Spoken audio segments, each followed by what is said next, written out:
If you get nervous driving past a semi-truck, you are not alone. I do it every week, and I'm nervous every time. But this week, state officials say they're trying to make everyday drivers just a little more comfortable with this. Every little bit helps. Sami Steigerwald joins us here in the studio once again to explain what they're doing and how they're doubling down on safety. I know. I feel like we all clench the wheel a little harder when we drive past those.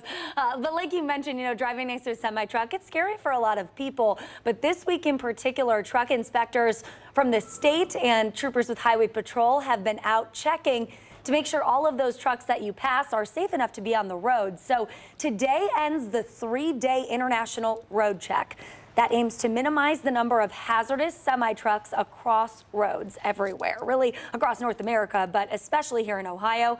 Trucks across the state and beyond have been randomly checked for compliance issues on highways for the past few days. Inspectors can pull them over anytime on the interstate or check them at truck stations and at rest stops. Now, this year, there are really two big things inspectors are looking for.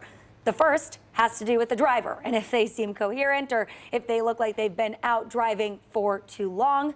Another big focus has to do with the semi-truck itself and things like tire maintenance. If something doesn't pass all areas of the inspection, the driver is given an out-of-service violation. Now, while all of this is supposed to keep your commute safer, you're reminded that it is still important to be very mindful and safe when you're passing any truck. Trucks have blind spots, so you need to be mindful when you're passing a truck or riding along the side of it. If you can't see that driver's face in their mirror, they cannot see you either. So we typically advise to try not to drive along the side of a truck in their blind spot. Now let's give you some numbers here. During last year's road check, there were nearly 1,600 violations here in Ohio. More than 300 of those had enough problems that those vehicles were placed completely out of service, which means they had to kind of stay where they were for the time being.